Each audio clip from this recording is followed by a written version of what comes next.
Dewan Kehormatan Penyelenggara Pemilu atau DKPP menggelar sidang virtual pemeriksaan dugaan pelanggaran kode etik penyelenggara pemilu terhadap Bawaslu Provinsi Lampung. Perkara ini menyeret Ketua dan seluruh anggota Bawaslu Lampung terkait keputusan membatalkan paslon nomor urut 3 Eva Duyana Dedi Amarullah beberapa waktu lalu. Agenda sidang perdana ini yakni mendengarkan aduan dari pengadu, kemudian jawaban dari Bawaslu selaku teradu, juga keterangan dari pihak terkait dan ahli yang dihadirkan. Dugaan pelanggaran ini sebelumnya dilayangkan oleh Koalisi Rakyat Lampung untuk Pemilu Bersih atau KRLUPB. Pihak KRLUPB yang diwakili Arianto Yusuf dan Rahmat Hussein menyatakan Bawaslu Lampung telah melakukan pelanggaran terhadap kode etik penyelenggara pemilu. Mereka dinilai tidak mempertimbangkan kesaksian, bukti, dan fakta yang disampaikan oleh termohon. Bahkan Bawaslu disebut cenderung memihak kepada pemohon dan mengesampingkan fakta-fakta yang terungkap di dalam sidang pemeriksaan. Selain itu, para teradu juga diduga telah melangkahi kedaulatan rakyat karena memerintahkan KPU Bandar Lampung untuk membatalkan paslon Eva Duyana Dedi Amarullah. Namun dalil ini dibantah oleh seluruh anggota Bawaslu Lampung.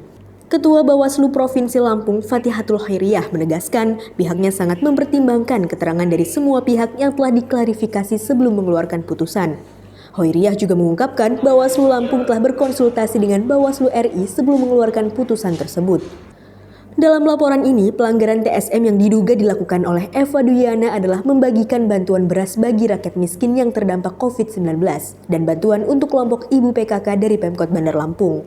Terkait pembatalan Eva Duyana Dedi Amarullah sebagai paslon, Khairiyah menegaskan bahwa Bawaslu Provinsi memang memiliki kewenangan untuk membatalkan keputusan KPU. Menurutnya, dalam sidang itu, Ketua Majelis meminta tambahan bukti dan Bawaslu akan menambahkan bukti itu dalam 3 hari ke depan. Namun ia mengaku belum mendapat informasi apakah sidang ini akan dilanjut atau tidak. Jadi tadi kami sudah menjawab semua dalil aduan yang disampaikan oleh pengadu terkait dengan putusan Bawaslu terkait pelanggaran politik uang yang TSM di Kota Bandar Lampung. Nantinya sidang akan digelar kapan lagi ya Bu? Kita belum dapat informasi lagi tadi apakah ini akan ada sidang lagi atau tidak gitu kan. Kalau biasanya sih hanya 1 kali sidang, terus tadi kan Ketua Majelis minta tambahan bukti ya. Nanti kita akan sampaikan tambahan buktinya dalam waktu 3 hari ke depan.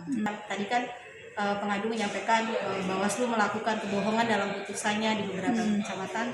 Kita sudah jawab bantahan terhadap 7 kecamatan yang katanya kita membuat kebohongan gitu ya. Yang sebenarnya adalah tidak seperti itu, bahwa benar ada saksi misalnya tadi dipanjang menyampaikan soal penyelenggara gitu ya. Tapi dalam transkrip kita bukan hanya soal penyelenggaraan, tapi juga soal adanya pembagian beras dan seterusnya. Tadi kan juga sebenarnya dari pengadu juga menghadirkan 7 orang saksi, tapi pada saat prosesnya ditanyakan apakah masih perlu dimintai keterangan oleh pengadu, tidak perlu dan hanya saksi ahli saja.